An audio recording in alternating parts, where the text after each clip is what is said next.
I was never reckless with my life. That's what I told myself. I planned. I prepared. I waited until things were stable enough, safe enough, reasonable enough. I just didn't live. At the time, it felt responsible. Sensible. Mature. I wasn't avoiding life, I was getting ready for it. Getting ready to feel free. Getting ready to be myself. Getting ready to finally start. That day just kept moving further away. I built my life around a future version of myself, one who would have more clarity, more resources, more certainty. Someone who would know exactly what they wanted and how to handle it. I trusted that version more than the one I was. So I postponed things. I postponed joy until things calmed down. I postponed risk until I felt ready. I postponed choices until I had more information. Preparation became my identity. Whenever something stirred inside me, a desire, an impulse, a curiosity, I responded the same way. Not yet. Later. When I'm ready. Those words felt wise. They were a slow anesthetic. I didn't notice what was happening because nothing was obviously wrong. My life wasn't falling apart. I wasn't failing dramatically. I was progressing incrementally, carefully, safely. From the outside, I looked disciplined, thoughtful, patient. Inside, I was always on standby. I remember how often I framed my life in terms of phases. This is just a temporary period. I'll focus on myself once this is over. This isn't the real version of my life yet. Years passed like that. Each phase replaced by another. Each temporary situation stretching longer than expected. Each promise quietly renewed and postponed again. I lived in anticipation. Anticipation is a strange place to exist. It feels active without being alive.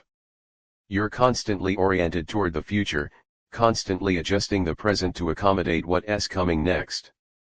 I told myself I was building foundations. But foundations without a house become a place to sleep forever.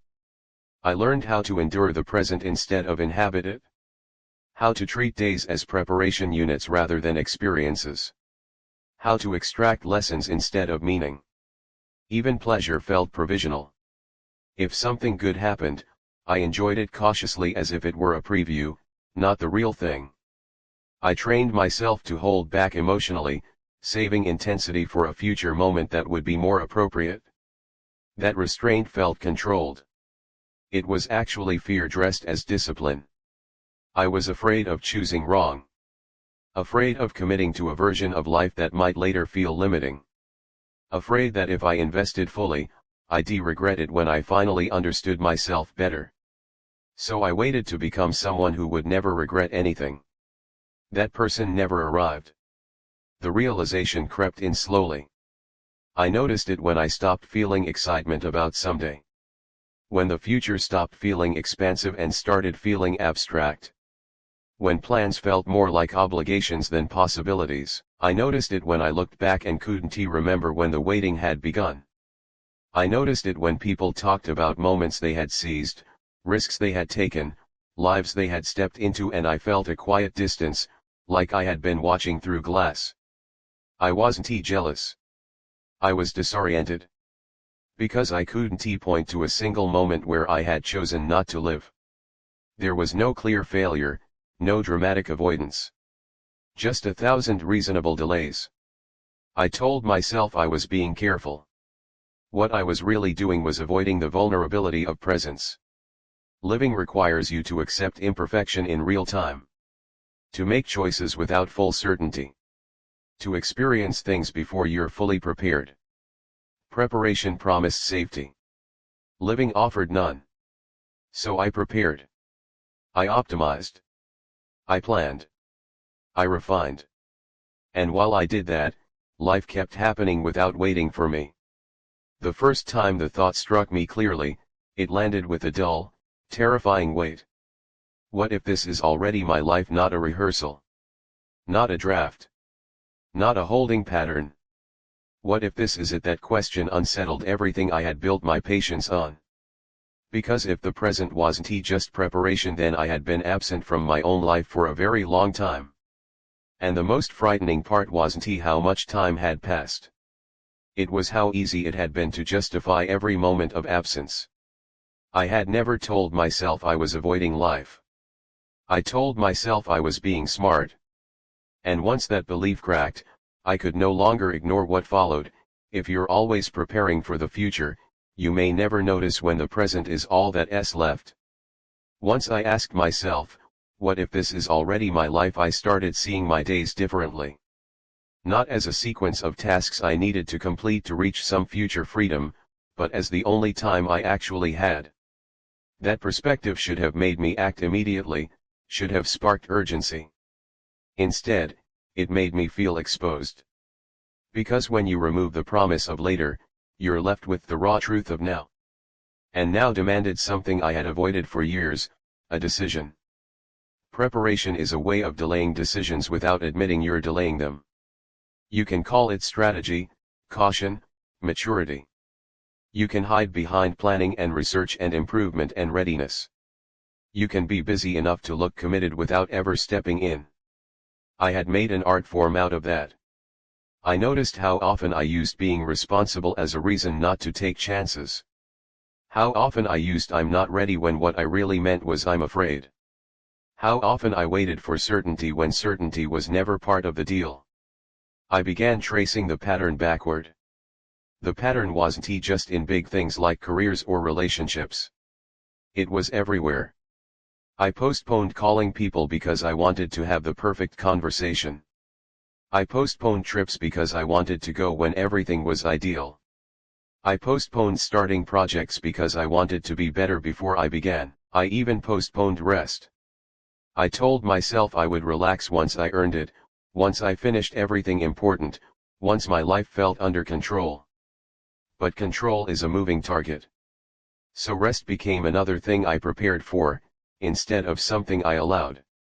The hardest part was realizing how respectable my avoidance looked.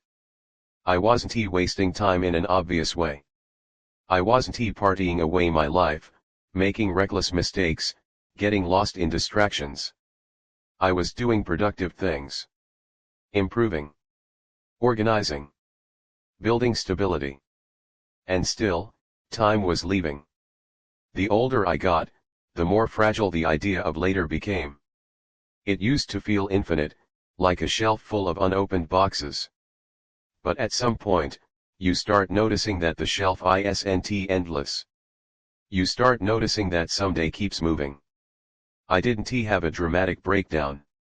I had something more humiliating. I had a quiet recognition that I didn't know what I was preparing for anymore. I was still planning. Still refining. Still delaying. But the future I had been aiming for was no longer clear. That's when preparation stopped feeling like virtue and started feeling like compulsion. Because I couldn't stop. I couldn't just live a day without optimizing it. Without improving something. Without making sure I was moving toward an imagined better version of myself. I realized then that preparation had become a substitute for worth. As long as I was working on myself, I felt justified. As long as I was improving, I felt safe. If I stopped preparing, I felt anxious as if I was wasting time. But I was wasting time anyway. I was just doing it efficiently. I started noticing how my relationships had suffered. Not because I was absent physically, but because I was always halfway elsewhere mentally in the future, emotionally saving myself for later. People would talk to me and I would listen, but I'd also be calculating. Planning. Thinking about what needed to happen next. My presence was divided. The world doesn't punish you for divided presence immediately. It just becomes dull. Moments lose texture. Conversations lose warmth. Days become interchangeable. You wake up and feel like you've been living on autopilot, not because you're lazy, but because you're always in preparation mode, never in experience mode. I felt a particular kind of sadness then. Not heartbreak. Not grief. A quiet sorrow for all the moments I had gotten through instead of lived. I remembered afternoons I had rushed through because I was focused on a future task. Evenings I had spent thinking about what I needed to do tomorrow instead of being where I was. Opportunities one had postponed because I thought they would be better later. How many later moments had I missed? I started to see how preparation protected me from disappointment. If I never fully stepped into something, I never fully risked failing at it. If I didn't commit, I couldn't be fully rejected. If I stayed in rehearsal, I didn't have to face the audience. Preparation kept me safe. Living would make me vulnerable. That's when I understood the real reason I had done this for so long. I wasn't preparing for success. I was preparing to avoid pain. I believed that if I planned enough, improved enough, waited enough, I could minimize regret. I could make the right choices. I could avoid the messy consequences of being human. I had designed my life to reduce risk. But the greatest risk I took was postponing my own existence. The more clearly I saw it, the harder it became to pretend. I started hearing myself say later and feeling something twist inside me. I started noticing how frequently I defaulted to postponement. It began to feel like a betrayal, not of some ideal future, but of the present moment that was passing unclaimed. I reached a point where I couldn't ignore a simple truth: preparation is not living. And living cannot be scheduled for the moment you feel ready.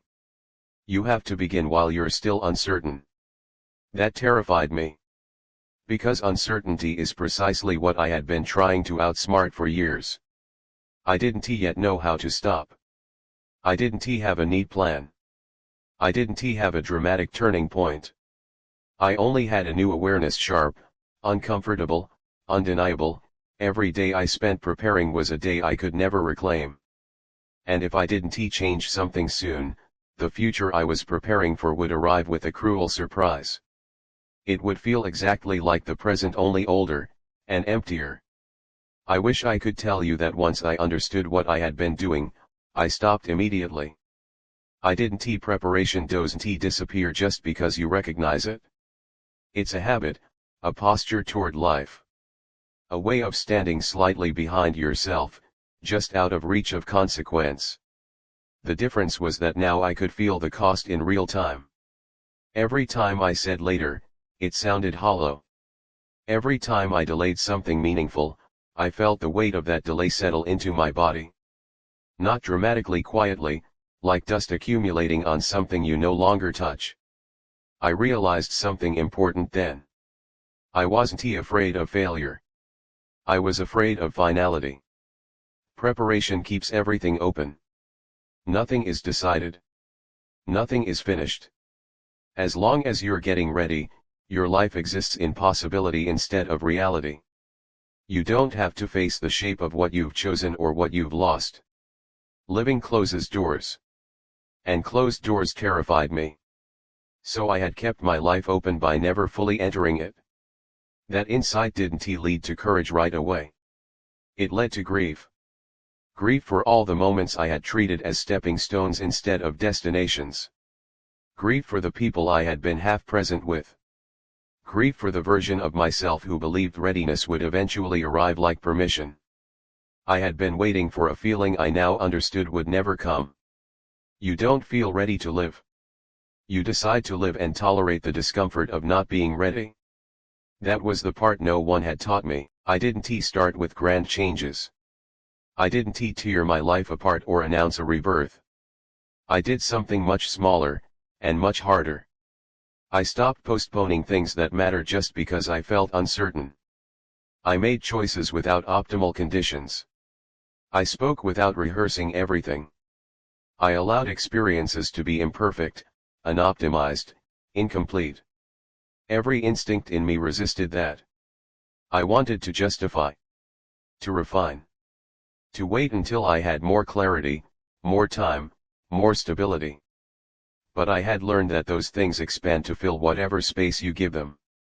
So I acted before certainty. Not recklessly. Not impulsively. Just presently. The first few times felt wrong. Uncomfortable. Exposed. Like I was breaking an internal rule that had kept me safe for years. My body reacted with anxiety, my mind with self-criticism. But something else happened too. Time slowed down. Moments started to register again. Days stopped blurring together. I began remembering things not because they were important, but because I had actually been there for them. I noticed that joy didn't arrive as fireworks. It arrived as texture. As warmth. As the quiet satisfaction of having chosen instead of postponed. I also noticed something humbling. Living didn't make everything better. Some choices led nowhere. Some moments were awkward. Some efforts didn't pay off. Preparation had promised me protection from disappointment. Living offered none. But disappointment felt different when it came from participation instead of avoidance. It felt honest. I stopped measuring my days by productivity or progress. I started measuring them by presence. Was I here for this? Did I choose this moment, or just pass through it? Did I experience today, or only prepare for tomorrow? Some days, I still fell back into old patterns. Preparation is seductive, especially when life feels uncertain. I learned not to punish myself for that. Change doesn't come from perfection. It comes from repetition. The most important shift wasn't external. It was internal. I stopped believing that my real life was waiting somewhere ahead of me. This was it. Not a draft. Not a rehearsal. Not a placeholder. This. That realization was both sobering and freeing. Because once you stop treating the present as preparation, it becomes unavoidable. You have to meet it. I don't regret being careful. I don't regret wanting to do things well. Those instincts came from a desire to protect myself. What I regret is mistaking preparation for living. If you're listening to this and you feel like you're always almost there, always improving, always waiting for the moment when things finally line up, I want you to hear this clearly: there is no version of you who arrives fully prepared to live. There is only the version of you who chooses to begin anyway. Time does not reward patience the way we're taught it does. It doesn't pause while you get ready. It doesn't wait for clarity. It moves forward quietly, consistently, without checking whether you feel equipped. I spent years preparing for a future that kept receding. I didn't ruin my life. But I did postpone it. And when I finally stopped doing that, I didn't feel triumphant. I felt present. Which, after all that waiting, felt like the rarest and most honest thing I had ever experienced. That's how I began living. Not when I was ready. But when I finally realized that readiness was never the point.